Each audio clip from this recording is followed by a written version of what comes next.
Hi, everybody. Hi. You guys, it's almost spring. Winter is over. Okay, I want us to channel that energy and that love, and I want us to make some noise for the MTA. Make some noise for the MTA. How did you get here? You want us to be like Los Angeles? No, I didn't think so. Okay. Now, how many of you live off of the M train? Woo! The M train. No. Don't applaud the M train. The M train is horrible. The M train is a beautiful place to watch the sunset, but it's not so good for what the subway should be for, which is, of course, finding men. Once you get to West 4th Street, though, the New Jersey boys come out. The mustaches disappear, and they're all jacked. Say what you will about toxic masculinity, but I think that bigger is better. Speaking of sexy men, has anybody seen those pictures on the buses of that old Jewish guy in Crown Heights? Yeah. That man's name is Menachem Mendel Schneerson, and you're allowed to laugh at that. And he is the Messiah of Crown Heights. Yeah. There's this one synagogue in Crown Heights. You've probably heard of it. It's the one that made the tunnels. This is the little known one. They really wanted the Messiah to come because, for us, that hasn't happened yet. And this rabbi, he's really good at giving bar mitzvahs or whatever. So they go to him and they're like, Menachem Mendel Schneerson, are you the Messiah? And he was like, you know what?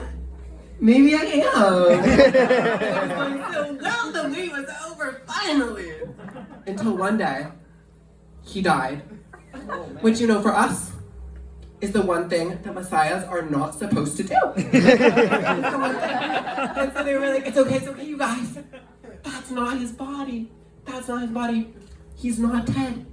He's just hiding in the basement out of the synagogue. Now the tunnels make sense.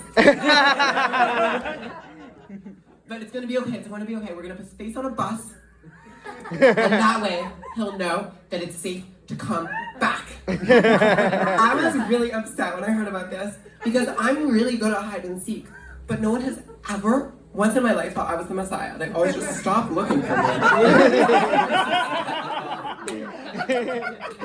But it's okay, because I may not be the Messiah, but I do co-host a monthly comedy show. It's called the Transgender Comedy Show, and it's been making me kind of famous, actually. This is a true story, by the way. I was in the park the other day, and I saw this beautiful Russian man. He had a fur hat, he had a beard, he looked like Rasputin.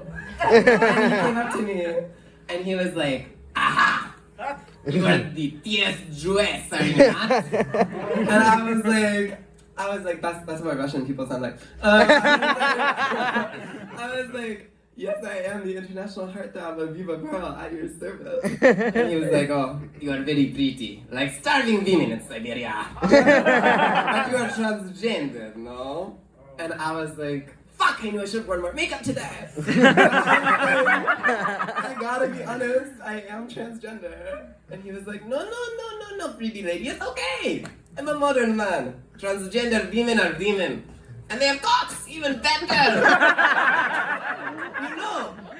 It is really too bad you are a Hebrew. I would very much like to make love to a Hebrew of my own, but I could never do that to my father. He always says, son, it is okay to go both ways, but you must never go with the Jew. No, it's okay. It's very typical of the Russians. They always want to take dick, but never if it's circumcised. Anyway, enough of these worldly problems with men. I have bigger fish to fry, you guys. I have been scheming to get my hands on a pussy, and this is no easy thing. With my insurance, there's a wait time of 4 years. Yeah, it sucks. I was devastated when I heard about this. Because I'm a transgender woman, you guys. Traumatic things happen to me every week, every day during the summer. And it makes time feel really long. A week can feel like a month. A month can feel like a year. And 4 years think about how many dicks I'm going to have to shit on. And for those of you who don't know me, it's gonna be so many dicks that I shit on for 4 years. I don't wanna have to think about that number. It's gonna be so high. This poor dicks. Anyway, I told my dad about this, and he was also really upset. He was like, wow, the war in Ukraine has really fucked up the supply chain for everything. And I was like, no, Abba, it's not the war in Ukraine. It's just a local economy issue. You know, there are too many trans women in Brooklyn that want vaginas, and there are not enough cis women giving their vaginas away. These cis women are hoarding their vaginas. I have heard that there are some of them out there, maybe even some of you in this room, who have both inner and outer labia, if you can believe. And meanwhile, I would be fine with just one. I would really prefer to have the inner one if I had the choice. But I'm not picky. I would take the outer, even though it's the worst one. It doesn't feel like much. It just gets in the way of the razor when you shave. But I just want something down there. Someone got upset about that joke once. You know, this girl, she was up in my DM. She was like, I cannot believe, Aviva, you, as somebody who's assigned male at birth, would make fun of women's labia. I thought it's so insensitive. I'm sure that you're not aware, but women with outy vaginas have historically been violently ostracized for them.